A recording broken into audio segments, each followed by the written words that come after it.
So his wife gets a phone call and he's telling her, Massachusetts, and I have a lot of friends in the National Guard. One of them's an E8, actually a couple of them are E7s. And one of them called his wife, who are good friends with the family, and told us, he was sent out to training 2 weeks ago. He was only supposed to be there for a week.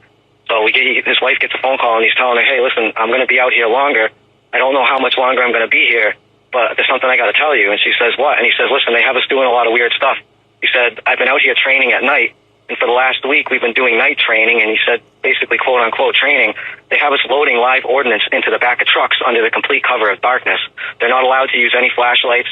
The buildings where they're getting the ordnance from, they're not allowed to have lights on. The trucks are not allowed to have lights on, and they're only allowed to use night vision. And he tells his wife, he said, hey, listen, you got to tell our friends, and I want you to do this. You need to go get extra batteries, and you need to fill up the gas cans for the generator and go get more gas cans.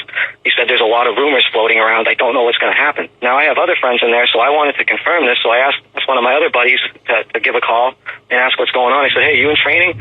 And he said, yeah, I'm in training. I'm in New York. He said, I'm only supposed to be here for 2 weeks, and now they're telling us that they don't know how long we're going to be here. And I asked him, I said, are you training at night with live ordnance? And there was about an hour pause before a message came back. And he said, how the bleep do you know that? And he doesn't know I'm talking to the other one. I guess the most creepy thing he was saying is that they're loading truck after truck with live ordnance under the complete cover of darkness. And he told me that in his 15 years of service, he's never done any type of training like this. And they've never sent them to New York to do this. Usually when the Massachusetts National Guard does their training, they go down to the Bourne base, which is on the Cape, or they go to Fort Devens.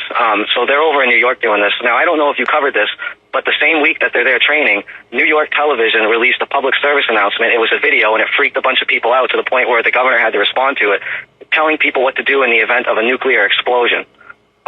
So it just seems to me like things are really getting serious over here, enough where people that are 15, 20 years in are freaked out by what's going on and calling their wives, telling them to go buy extra batteries, go get extra food, go fill up the gas cans for the generator, tell our friends to do this. We don't know what's going to happen, but I guess there's a lot of rumors going around. And when she asked, what are the rumors going around, he told her, I really can't say anything on the phone, and I shouldn't even have said this to you on the phone. So I just want people to know, if you have friends in the Guard or you're in the Guard, you should be paying attention to what you're doing for Massachusetts, and I have a lot of friends in the National Guard.